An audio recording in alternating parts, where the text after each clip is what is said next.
cara berpikir niku udan niku rahmat, terus termasuk tobat sing sah niku dawuh Imam Ghazali kon adus nganggo banyu udan sing ceblok langsung. Mergo nak liwat kenteng kadang kentenge iku hasil sumbangan proposal. Terus pun sing langsung mawon, sing liwat plastik pun mboten mandi niku. Mboten mandi niku sing niku mau sama niku. Terus dulu di antara syarat tobat niku dawuh Imam Ghazali niku adus udan sing perawan, maksudnya sing asli ceblok saking pundi langit niku langsung sampeyan ombe. Nak tepak nggih tobat, nak mboten tepak nggih lara niku. Kenapa sholat itu lebih indah ketimbang nikmatal wiqa, misalnya nikmatnya hubungan biologis? Jawabnya ulama itu gini, lucu jawabannya sederhana. Nikmatnya kamu punya anak itu apa? Jawabnya ulama itu lucu. Kalau sakit dia sembuh, kalau hilang dia datang. Saya ulang lagi ya, kalau sakit dia sembuh, kalau hilang dia datang. Sekarang orang tua yang punya anak sakit koma di UGD atau di emergency, itu senangnya tuh mengalahkan kesenangan apa saja. Kira-kira orang yang berhubungan intim atau yang hubungan biologis dengan orang yang sedang anaknya sembuh dari koma, senangnya senang mana? Senang yang melihat anaknya sembuh dari koma. Senikmat apapun hubungan biologis, seneng anaknya yang hilang ketemu. Nah, kalau anak ketemu saja orang seseneng itu, apalagi kita di surga. Ketemu zat yang lama kita sembah, yang lama kita rindukan, yang lama kita rindu. Kemudian ketemu di surga. Maka tidak ada artinya surga tanpa melihat Allah Subhanahu wa Ta'ala. Memang harus dijelaskan secara rohani. Akhirnya orang ngerti bahwa nikmat tertinggi di surga adalah melihat Allah Subhanahu wa Ta'ala. Karena kalau anak-anak muda mungkin protes, ya enggak, ya enak kumpul sama widadari gini-gini. Wah itu kan yang trauma bojone jelek gitu. Wah itu yang bojone jelek mesti kesusu masuk surga karena itu sudah jelek, cerewet, nggak mati-mati kan gitu. Terus dia ingin masuk surga mesti niate welek, mesti pikiran pertama itu kumpul widadari. Tapi ada ulama yang bikin analogi tadi, misalnya istri kamu cantik, kemudian anak kamu sakit, koma. Hubungan dengan istri sama dengar berita anak kamu sembuh, seneng mana? Seneng anak sembuh. Sama anak yang hilang, seneng mana? Anak yang hilang ketemu. Maka terus ulama bisa menjelaskan itu. Kalau orang ketemu anaknya seseneng itu, apalagi ini ketemu Tuhannya yang bertahun-tahun disembah, kemudian tidak pernah melihat. Di surga itu nanti kita melihat Allah Subhanahu. Makanya Allah begitu bangganya mempromosikan surga. Surga itu apa? Surga itu wujuhu yauma idzin nadhirah ila rabbiha nadhirah, yaitu wajah-wajah berseri-seri dan melihat. Itu tanpa dijelaskan seperti ini Anda akan janggal, enaknya di mana? Tapi setelah dijelaskan detail gini oleh ulama, maka kita akan tahu an-ni'matul uzma sing enggak ada perbandingannya adalah nikmat masuk apa? Surga karena melihat Allah Subhanahu. Ya jadi saya berkali-kali pokoknya minta sekali, hadil umat harus umat yang rasional, terutama dalam mengemban tauhid. Karena tauhid ini yang disebut kalimah. Sampai Allah mengistilahkan kepada Nabi Ibrahim itu waja'alaha kalimatam baqiyatan fi aqibi. Kalimat tauhid adalah kalimat yang akan abadi di anak cucunya Nabi Ibrahim. Baik anak cucu yang karena gen, mau anak cucu yang karena sebab, yaitu santri dengan kiai. Dan itu caranya gimana? Umat Islam jangan berhenti belajar mantek. Makanya di MGS, di Qudsiah, di TBS, semua pondok pasti ngajarkan mantek, di Bendan, ilmu logika. Itu tadi, kalau kamu tidak bisa menemukan tauhid dengan cara tadi, dengan cara al-alam mutaghayyir wa kullu mutaghayyir hadis la budda min bukhtis, paling tidak pakai ilmu yang dilakukan Rasulullah SAW. Itu masyhur itu. Saya sering cerita di mana-mana. Ada orang namanya Jubair bin Mut'im. Muhammad bin Jubair bin Mut'im. Itu dulu dia kafir. Dia orang pinter sampai dipasrai jadi negosiator untuk mengurus tawanan perang Badar yang ditawan Rasulullah SAW. Ketika datang di Medina, delalah pas maghrib, Nabi baca wattur wa kitabim mastur. Di antara ayat yang dibaca Nabi itu am khuliqu min ghairi syai'in, Masa manusia sebanyak ini kemudian mereka diciptakan oleh ketiadaan. Min ghairi syai'in itu oleh ketiadaan. Masa alam raya yang wujud ini, alam raya yang punya eksistensi ini kemudian penciptanya adalah ketiadaan.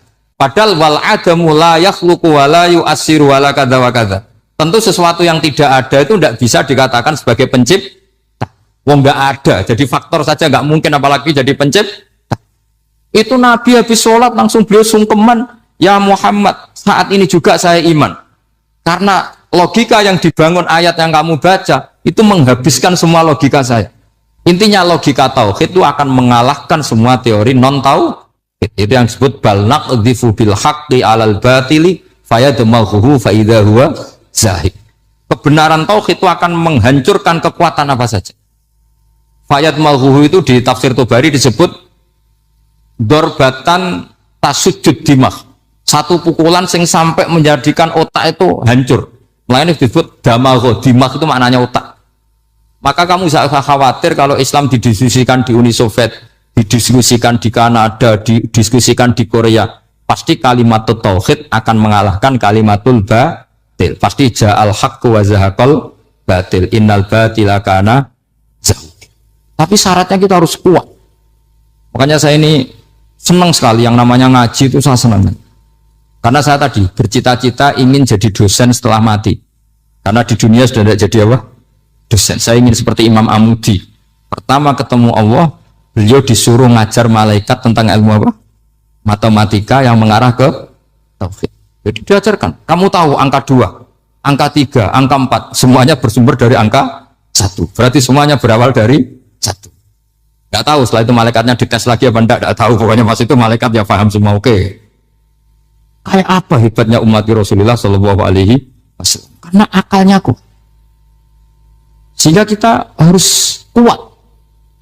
Sehingga kalimat yang benar disebut kalimat haqqin 'alaiha nahya wa 'alaiha. Nah, kalimat yang salah disebut kaburat kalimatan takhruju min afwahim. Kalimat menjadi kalimat karena diucapkan, tapi tidak menunjuk hakikat. Kayak ini misalnya, ini tutup, ini putih, terus saya katakan hitam, berarti saya mengatakan ini hitam sebagai kata-kata karena diucapkan, tapi tidak pernah menjadi hakikat karena hakikatnya ini putih. Itu hebatnya Quran. Makanya Quran kalau gojlok orang kafir itu, gojlok orang kafir itu sebut apa? Kaburat kalimatan takhruju min afwahim. Tapi untuk kalimat tauhid dikatakan apa? Yusabbitu walladzina amanu bil qaulif tabit fil hayatid dunya wa fil akhirah. Sebagian disebutkan wa ja'alaha kalimatam baqiyah. Kenapa kalimat tauhid itu kalimat yang abadi? Karena Allah sebagai Tuhan di dunia juga sebagai Tuhan di akhirat, dan selalu Tuhan pada masa yang tidak terbatas. Itu disebut wa ja'alaha kalimatam baqiyah. Kemudian umatnya Nabi mengganti kalimat yang gampang. Allah punya sifat baqo, punya sifat akhir. Maksudnya akhir itu la akhirah. Terus semuanya yang paham ya alhamdulillah, yang nggak paham dikon ngapal no. Wujud kidam baqo mukhalafatul khawadisi qiyamuhu binafsi wahdaniyat kudrat irut. Terus paham langkok sing rada alim terus roh bedane iki sifat ma'ani iki ma'nawiyah, cara Mu'tazilah ngene, cara ahli sunnah ngene. Oh itu sudah kejimetan baca. Sementing pokoknya wujud kidam. Nah kenapa yang pertama yang disebut wujud? Karena yang membedakan kita dengan paham ateisme itu ya sifat wujud, yaitu mereka mengatakan alam raya ini dimulai dari ketiadaan. Wah itu akal mana saja itu nggak bisa nerima, masa ketiadaan menciptakan sesuatu yang ada. Maka kata Ibnu Hajar al Asqalani ketika mentafsirkan mensarai hadis salasun mangkunna fihi wajata halawatal iman. 3 hal ini kalau kamu paham maka menemukan manisnya iman. Manis itu enak. Terus kata Ibnu Hajar al Asqalani, masih ingat betul dalam sarahnya Fathul Bari, wa yusamma inda ahlil aql, misalnya al-iltizat al-aqli. Agama ini mengajarkan kenyamanan cara berpikir. Coba kalau sampean seorang doktor atau seorang profesor atau seorang pinter, kemudian kamu dipaksa mengimani bahwa alam ini diciptakan oleh ketiadaan, itu bisa tidur gak? Oh, tidak bisa tidur. Sampean misalnya orang pinter, dididik di kampus atau dididik di pondok, alam ini yang wujud, yang menciptakan itu sesuatu yang tidak wujud. Kamu bisa tidur tidak kira-kira? Ini guru apa? Ini sarap ini. Mosok hadil maujudat khalaqahal adam, sesuatu yang wujud diciptakan ketika. Tapi agama ini membawa sesuatu yang menyenangkan untuk akal, yaitu hadhil maujudat khalaqaha wajibul wujud. Maujudat yang wujud ini diciptakan super maujud, yaitu oleh bahasa pondok disebut wajibul wujud. Kan terus seneng, wajar dong kalau sesuatu yang ada diciptakan oleh yang ada. Lah tentu ada pencipta, terus ada super, disebut wajibul wujud. Kan terus enak. Nah, itu kata Ibnu Hajar al-Asqalani disebut wajadah halawatal iman. Sehingga kita tidak usah khawatir. Makanya saya itu termasuk orang yang nggak khawatir. Apapun rusaknya dunia ini, kacaunya dunia ini akan kalah dengan kalimatut tauhid. Karena kalimat ini ketemu apa saja pasti menghancurkan. Yaitu disebut bal naqdhifu bil haqqi 'alal batil fayadmaghuhu fa idza huwa zahid. Kalimat hak ini akan menabrak apa saja. Dan yang ditabrak pasti hancur. Makanya sama tidak usah khawatir misalnya ada negara ateis di Cina, di Korea. Kita yakin asal yang diteliti itu agama Islam pasti menang. Nah yang susah kalau yang diteliti orang Islam. Itu susah. Karena yang copet kadang-kadang ya umat. Apalagi di negara mayoritas muslim, nanti copetnya, premannya, koruptornya, semuanya beragama Islam. Makanya kita hanya punya pilihan dua itu, umat Islam dan Islam yang kumat itu dok. Kalau tidak umat Islam, ya Islam yang kumat. Tapi kalau kalimat tauhid itu kalimat yang aman, tak jamin. Tak jamin 100%. Sehingga saya itu kalau ditanya profesor Pak Bak, kalau suatu saat Indonesia jadi negara yang sangat terbuka, kemudian ada sekolah perbandingan agama, menurut Anda prospek Islam gimana? Saya jawab asal yang dikaji Islamnya bukan orangnya, pasti Islam tetap prospek. Asal yang dikaji apa? Islamnya bukan orangnya. Kalau orangnya ya masya Allah. Itu tadi kalau tidak umat Islam ya Islam yang.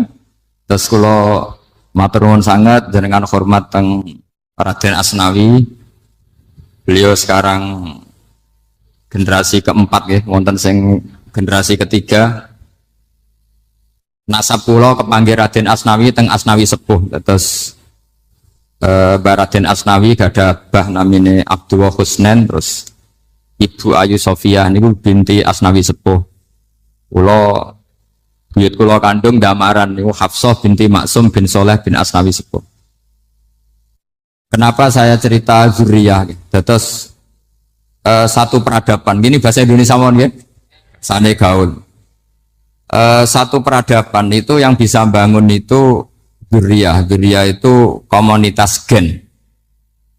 Meskipun nanti komunitas gen itu bisa disadap atau dibajak oleh orang-orang yang tidak gen. Jadi agak ilegal tapi itu sah. Karena sampean bisa misalnya kalah nasab sama saya, misalnya bilang nanti ketemu di Nabi Adam saja Gus gitu. Nanti pasti kita ketemu di siapa? Nabi Adam. Terus kedua, kekalahan nasab itu udah abadi karena nanti setelah jenengan ditanya di kuburan, bapak kamu siapa? Itu disuruh jawab Nabi siapa? Ibrahim. Terus kekalahan nasab sampean nanti berakhir di kuburan karena nanti dijawab siapa bapak kamu, disuruh jawab siapa? Nabi Ibrahim. Jadi yang punya bapak Karmen apa itu sudah selesai, sudah nggak dipakai lagi. Nanti pakai siapa? Nabi siapa? Ibrahim. Nah, kenapa saya cerita bahwa nasab gen itu akan disatukan oleh satu visi ilmiah yang objektif. Gini ku dawe Nabi Yusuf, wattaba'tu millata abai Ibrahim wa Ishaq wa Yaqub. Terus dawe Nabi Yusuf, maka nalana an nusyrika billahi min syai'. Jadi saya ngikuti leluhur saya. Ini dengerin ya, saya ngikuti leluhur saya, yaitu Nabi Yakub bin Ishak bin Ibrahim. Leluhur saya itu siapa? Maka nalana an nusyrika billahi min syai', yaitu keluarga besar yang tidak pernah melakukan kemusyrikan. Ya, keluarga besar kami punya tradisi tidak pernah melakukan kemusyrikan. Dan bahkan itu dibahasakan tidak mungkin kita ini melakukan kemusyrikan. Maka nalana itu kira-kira kalau bahasa Indonesia itu kita ini tidak mungkin melakukan kemusyrikan. Nah, kenapa demikian? Itu berangkat dari logika yang permanen. Disebut yusabbitu Allahu alladziina aamanu bil qouli tsabiti fil hayatid dunya wa fil akhir. Logika permanen itu begini misalnya. Kita ini kan hidup dari bapak dari ibu terus sampai Nabi Adam. Kemudian setelah Nabi Adam ini berakhir, kemudian kita mau tidak mau berpikir Nabi Adam itu siapa? Terus diterangkan ternyata Nabi Adam itu satu makhluk hidup yang mulanya dari tanah. Lewat wahyu Allah, lewat titah Allah kun, kemudian jadi manusia yang bernama Adam. Sebelum Adam ada bumi, ada langit, ada cakrawala macam-macam. Kemudian itu kita rumuskan lagi, asal usulnya adalah tidak ada. Adamiyun makhdun. Akhirnya kita tahu bahwa alam raya ini diwujudkan setelah dari tidak ada. Nah tentu terus kita berpikir, dari tidak ada menjadi ada itu pasti penyebabnya adalah sesuatu yang ada. Nah yang ada itu disebut wajibil wujud. Karena wajibil wujud ini wujud sendiri, nggak ada saingannya. Karena Allahu ala syai'amahu, Allah ada dan tidak ada pesaingnya. Maka kita ini berpikir nggak mungkin ada kekuatan manapun yang menyamai Allah. Sehingga nggak ada Yesus mungkin menyamai Allah, nggak ada Fir'aun, nggak ada Lata, nggak ada Uzza. Makanya disebut maka nalana an nusyrika billahi min syai'. Kita ini tidak mungkin melakukan kemusyrikan. Sama tidak usah tanya saya, Gus, tapi orang menjadi musyrik itu kan mungkin. Jawabannya itu tetap nggak mungkin. Kemusyrikan itu satu teori yang nggak mungkin. Tapi kalau orang musyrik itu mungkin. Memang akan dilibat. Tapi karena kita kenal yang membawa kita beliau banyak ke Korea. Saya itu beli pesolatan tuh bukan 1 2 sampai 2 kerdus 3 kerdus. Itu mulai dulu, mulai saya niai sampai sekarang. Tak bawa ke Sragen, ke Solo 3, termasuk tak bawa ke Korea. Jadi mungkin ya ini GR saya ngaji di sini itu barokahnya jualan pesolatan. Tapi bukan jualan yang cari laba enggak, karena tak gratiskan, tapi itu dagang akhirat lah kira-kira gitu. Jadi kalau saya masuk neraka kita era pantas wong bakul pesolatan kok masuk neraka gitu. Kayak itu enggak pantas itu. Karena saya termasuk orang ya yang cara berpikir itu optimis. Dulu di sini ada orang alim alama namanya Raden Asnawi. Terus kemudian sejarah agak berpolemik, ada yang mengatakan beliau itu muridnya Syekh Nawawi, ada yang mengatakan tidak. Apapun itu yang saya yakini adalah beliau ya saling istifadah lah, saling bermanfaat bagi Syekh Nawawi Banten. Saya punya catatan sejarah banyak tentang Raden Asnawi karena guru-guru kita itu akan ketemu di Syekh Nawawi Banten.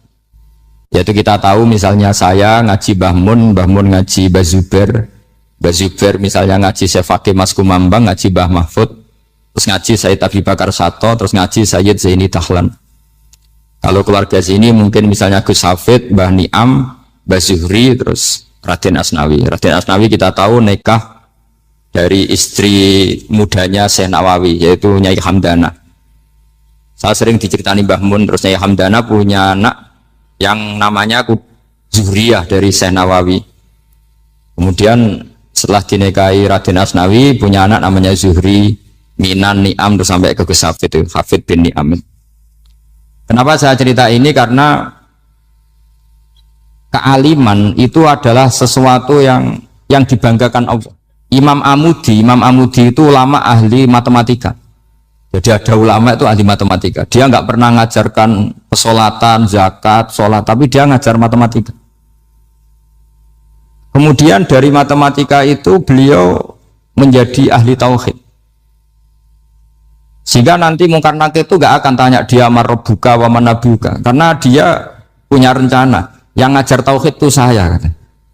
Jadi kalau dia akan marabbuka, pangeran kamu itu siapa? Malaikat malah dilawan. Kamu pernah ngajar tauhid? Saya ini guru tauhid. Singkat cerita, saking keramatnya Imam Amudi, kata Allah, ya Amudi, presentasikan ilmu tauhid yang lewat jalur matematika ke semua malaikat saya. Semua malaikat saya tahu cara berpikir matematis. Karena malaikat itu imannya itu iman mauhibah, karena dia malaikat, ya iman karena tahu neraka, tahu surga, terus dia iman. Kalau kita enggak, kita iman tuh pakai logika, jadi lebih keren. Loh betul. Malaikat itu ketika bangga, ya Allah, apa ada orang yang imannya di atas kita? Jawabnya Allah ada. Siapa? Ya orang-orang kudus, kata Allah. Kira-kira gitu. Kenapa? Ya betul. Karena kamu iman saya itu wajar, kamu tahu saya. Tapi mereka nggak tahu saya, tapi iman. Kenapa bisa iman ya Allah? Karena mereka punya logika, punya akal. Akhirnya Imam Mahmudi disuruh sama Allah presentasikan logika tauhid kamu lewat jalur matematika. Malaikat disuruh dengerin semua. Isma'u ya malaikati, ini mimpinya wali. Terus Imam Mahmudi mulai mengajarkan nisbatul isnaini ilal wahid wa nisbatus salasa wal arba'ah ila ma la nihayatalah niku binisbatin wahidah, yaitu far'un minal asli wa wa al wahid. Mbok angka sebanyak apapun 2, 3, 4 sampai 1 miliar itu nisbatnya ke angka 1 adalah nisbatul far'i ilal asli, semuanya berasal dari 1. Maka hadhil awalim atau hadal alam ila ma la nihayatalahu, tetap semuanya ini cabang dari 1, yaitu wujud dari 1, yaitu Allah Subhanahu wa ta'ala. Sehingga semenjak itu ditiru sekian ulama. Akhirnya malaikatnya mantuk karena kepastian kalau Allah satu yang diyakini malaikat itu sepasti logika yang dibangun orang-orang manusia ini, padahal tidak ngerti Allah Subhanahu wa ta'ala karena pakai akal. Sehingga di pondok itu orang harus ngerti mantek. Orang mantek itu ilmu yang jelimet tapi menyenangkan. Biasanya sing sinau ambek rokokan, sawangannya kayak filosof. Jadi paling gak agak paham dia alasan. Penting nikmati rokok, tapi pikir nikmati pemikirannya, ternyata nikmati rokok. Kayak kemarin saya datang ke resepsinya Gus Agil, saya itu tertawa terus karena dengerin Habib Mutahar. Saya membaca bahayanya rokok. Setelah tahu bahayanya, saya berhenti membaca.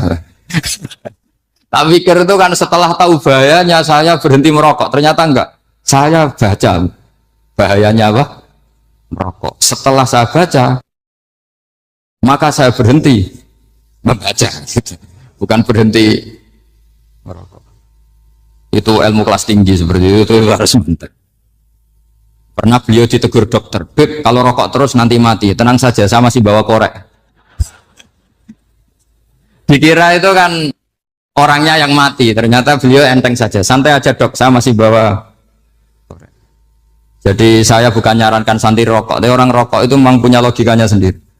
Kalau Banafek Hajen itu masih pernah bahasa juga. Karena Banafek juga turunan Mbah Mutamakin. Hak, rokok itu haram tau ora? Nak cara kula darani haram sebuti bah. Lah iya, nak haram ya bener aku. Mulane tak obong, barang haram apike diobong.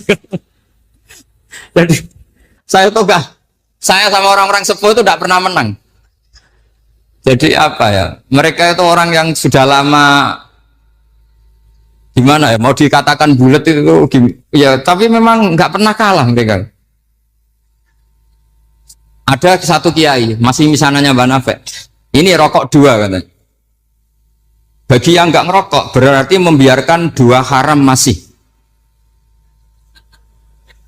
Bagi yang merokok berarti mengurangi haram. Kalah lagi ya. Jadi saya tuh pernah dibully 2 mbah saya. Karena 2 mbah saya ini rokok semua. Akhirnya saya sing nom ngalah gitu. Karena saya tidak mungkin bilang sing waras ngalah karena kalah sepuh gitu. Jadi ya sudah, mau tidak mau harus bilang sing nom. Tapi yang penting itu kita mendengar. Jadi ternyata sepinter-pinternya kita itu mesti kalah pinter sama yang sepuh-sepuh itu. Jadi kalau tahu bahayanya rokok lewat membaca ya harus berhenti merokok. Berhenti membaca katanya. Nah malaikat ini cerita lagi malaikat. Saya memang dari awal niat hormat Raden Asnawi karena buyut-buyut beliau itu ketemu di buyut saya. Saya ini turunan Mbak Asnawi sepuh. Terus cuma buyut saya itu nikah Lasem, terus saya keceluk cucunya keluarga Lasem. Sebenarnya saya juga cucu Kudus. Tapi terus alhamdulillah sekarang kembali karena buyut saya menyuruh saya ngajar di Damaran, terus sampai sekarang saya ngajar di Damaran. Tapi buyut saya itu masih lahir di Damaran. Namanya Mbak Hafsah, itu Hamsah binti Maksum bin Soleh bin Asnawi Sepuh. Sama seperti nasab di sini Raden Asnawi, Mbak Abdul Husnan, terus Nyai Ayu Sofiyah, terus Mbak Raden Asnawi. Saya mau cerita, jadi ilmu itu lebih keren kita. Sehingga Rasulullah Shallallahu Alaihi Wasallam pernah ngendikan, saya ini rindu sekali li ikhwani, kata Nabi itu ikhwani. Kata sahabat bilang, alasna ikhwanaka ya Rasulullah, bukankah kita ini saudara kamu, saudara engkau ya Rasulullah? Tidak, antum ashabi, kamu itu sahabat saya. Siapa teman-teman kamu itu ya Rasulullah? Yaitu kaumun yang tidak melihat saya, kemudian iman kepada saya. Jadi mereka seperti kita semua di Kudus ini tidak melihat Rasulullah Shallallahu Alaihi Wasallam, tapi iman sama Nabi. Dan ketika malaikat yubahi bikum malaika, Allah bangga dengan malaikatnya, membanggakan kita. Sampai malaikat tuh sentimen, kok bisa ya Allah? Ya karena tadi, kamu iman sama saya wajar. Karena kamu melihat surga, melihat neraka, melihat aras. Sementara orang Kudus coba ngelihat apa? Paling simpang 5. Apa simpang 7 itu? Tapi imannya nggak kalah dengan malaikat. Kenapa nggak kalah? Karena tadi, kita diajarkan bahwa nisbatul isnaini wassalasah wal arba'ah ila ma la nihayatalaha, itu sama-sama nisbatul far'i ilal asli. Tetap yang asli adalah angka 1. Jadi nggak mungkin aslu hadhil asya nggak dari Allah itu, nggak mungkin. Tetap dari zat yang satu. Kemudian tentu ini bukan nisbatul walad ilal walid, anak ke bapak tentu enggak, tapi nisbatul khaliq sama makhluk. Tapi apapun itu pasti satu. Sehingga Imam Amudi akhirnya masuk surga lewat jalur itu, tidak usah lewat pertanyaan man rabbuka wa man nabiyyuka. Kelasnya disuruh ngajar malaikat. Saya punya rencana jadi pengajar malaikat nanti itu kan. Jadi orang-orang Kudus yang dapat barokahnya Raden Asnawi nanti jangan mau kalau ditanya man rabbuka wa man nabiyyuka. Kelasnya itu harus apa? Jadi gurunya malaikat. Karena bapak kita Nabi Adam itu keren. Nabi Adam itu adalah orang yang disuruh Allah, dipresentasikan, dibanggakan Allah di depan para malaikat. Ketika ada malaikat yang agak hasut, tapi itu tidak malaikat papan atas, malaikat yang kebanyakan. Itu kan agak gak terima Nabi Adam jadi apa? Khalifah. Sampai malaikat ini usul ataj'alu fiha mayusidu fiha wasfikut. Makanya kalau saya protes sama malaikat itu malaikat yang ini, bukan Jibril sama Israel. Kalau protes Israel bahaya ya.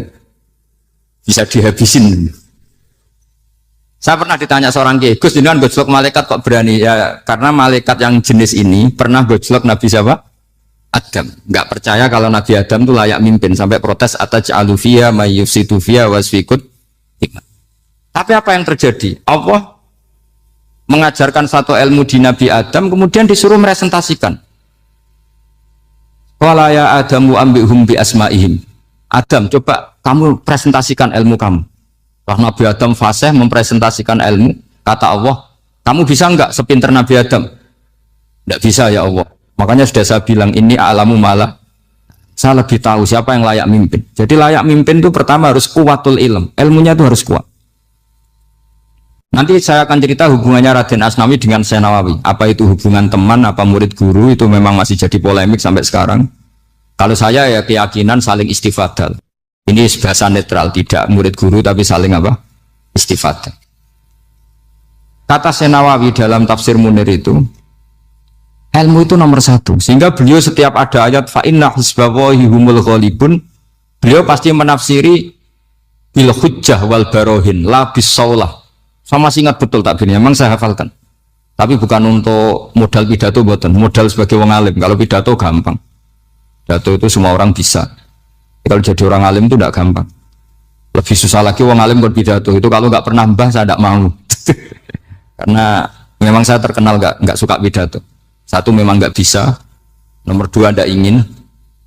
Nomor 3 ya rugi. Karena pidato itu nasib-nasiban. Kalau nasib baik kamu tidak paham itu, wah Gus Ba ilmunya tinggi sehingga kita tidak paham itu kalau nasib baik. Kalau nasibnya ada baik, nak ngendikan bulat sama itu tepat-tepatan. Dan Syekh Nawawi itu benar, Raden Asnawi juga benar, semua guru-guru kita benar. Karena agama ini sebetulnya bukan masalah negara, tapi masalah logika yang sehat. Uni Soviet itu pernah mengkooptasi Uzbek.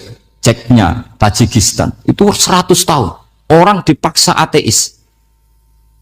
Tapi orang-orang Uzbek, saya sering ketemu lama Uzbek, kadang ketemu di Korea, kadang di Malaysia. Orang-orang Uzbek itu punya basement di bawah tanah. Kemudian di bawah tanah ini mereka ngajarkan tauhid. Ngajarkannya ya gampang. Misalnya ini sesuatu yang ada, iya ini. Ini ada penciptanya enggak? Ya ada. Siapa? Tukang katanya. Yang penting itu enggak ada logika bahwa sesuatu yang ada disebabkan oleh ketiadaan. Lah orang komunis, orang ateis itu orang yang mengatakan alam ini didahului oleh nihilisme, oleh adamiyah. Masuk akal enggak sesuatu yang ada, penciptanya sesuatu yang tidak ada. Sehingga orang anak-anak Uni Soviet itu enggak pernah kepikiran membenarkan ateis, itu enggak pernah. Bareng Uni Soviet ada itu Glasnost Perestroika itu kemudian hancur, semuanya langsung menjadi negara Islam, termasuk Uzbek, Tajikistan, karena diajari ilmu, bahwa ilmu itu yang nggak pernah kalah oleh negara. Sehingga saking pedenya Rasulullah SAW ketika Sulhul Hudaybiyah, ini agak jelimet tapi gampang dicerna. Sulhul Hudaybiyah itu satu perjanjian yang semuanya merugikan Rasulullah. Yaitu kalau orang kafir masuk Islam disuruh kembalikan ke kafir, karena kafir itu bagi mereka habitat, Islam itu hal yang baru. Tapi kalau orang Islam menjadi kafir, nggak boleh kembali Islam, berarti kembali ke habitat. Semua perjanjian itu merugikan. Sampai masyhur Sayyidina Umar protes ke Rasulullah, jenengan masih nabi. Itu kan ekstrim tanya. Jenengan sampai sekarang masih nabi? Ya, saya masih nabi. Kenapa tanya demikian? Karena semua perjanjian merugikan Islam, menguntungkan orang apakah? Semua sahabat sebetulnya persis Sayyidina Umar protes, kecuali Abu Bakar. Lama-lama akhirnya di antara perjanjian itu berbunyi begini. Tapi saya minta satu hal. Orang boleh mendiskusikan Islam tanpa tekanan. Itu saja permintaan Nabi. Orang boleh mendiskusikan Islam secara bebas, tidak tertekan. Karena orang-orang kafir melihat itu hal yang biasa. Ya nggak masalah Muhammad. Akhirnya orang diskusi. Islam itu apa sih? Islam itu orang yang menuhankan Allah. Allah itu siapa? Zat yang menciptakan langit dan bumi.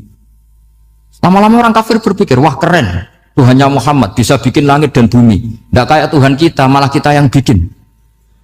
Jadi mulai debat itu mulai, terus ada yang cerita lagi. Saya pernah loh nyembah Lata, pas itu dikencingi luwak. Masa ailahun ya bulu ali sa'laban, masa Tuhan kok dikencingi luwak? Yang agak-agak ahli kitab ya diskusi lagi. Wah kayaknya Yesus tidak Tuhan. Masa Tuhan kok kelaparan, lemes, wah repot nanti. Jadi makanya Allah ketika gojlok wa ummuhu siddiqah kana yakulani ta'am. Mal masih hubun Maryam illa rasul qad khalas min qablihir rusul wa ummuhu siddiqah kana yakulani. Coba paradok dak misalnya. Kamu didolani Nabi Isa terus ketok lemes. Kenapa Tuhan? Saya agak sakit keroi dulu. Kan enggak kebayang itu. Punya Tuhan yang sakit setelah makan sehat terus. Kan enggak kebayang seperti itu. Ketika Nabi punya konsep Tuhan, Tuhannya Muhammad itu siapa? Yaitu zat yang la awalalah, zat yang pertama. Lalu Tuhan itu siapa? Tuhan itu yang menciptakan langit bumi. Tuhan itu siapa? Yang memulai segalanya. Lama-lama mereka berpikir, wah kalau gitu yang benar itu Islam. Maka kata Imam Zuhri, Syihabuddin Az-Zuhri, famaka nafathun fil islami a'zoma min sulhil Hudaybiyah. Innama kana an-nasu yatafadhaluna fil hadis wal munaza'ah. Semua teks riwayat itu ada kata wal munaza'ah. Orang bebas ngomong dan berdebat. Munaza'ah itu berdebat. Terus akhirnya falam yatakallam ahadun bil islami yaqilu syai'an illa dakhala fihi. Kemudian setelah berdebat dan mereka tahu Islam pasti akhirnya masuk.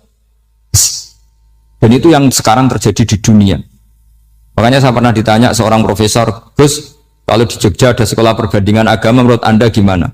Asal itu tentang agama, enggak apa-apa. Tapi kalau yang dibandingkan umat Islam itu jangan. Karena nanti kalau di Indonesia kira-kira yang copet itu ditanya agamanya juga Islam, yang koruptor juga Islam. Jadi kalau yang dikaji Islamnya enggak apa-apa, tapi orangnya jangan, kata saya. Karena yang bulat ya banyak, yang enggak sholat ya banyak. Tapi kalau Islamnya saja, misalnya adu konsep tentang Tuhan, Masyhur lah, kita mungkin banyak yang melihat itu debatnya Stanley Fischer sama Ahmad Didat itu. Tuhan kamu siapa ini itu sama Didat.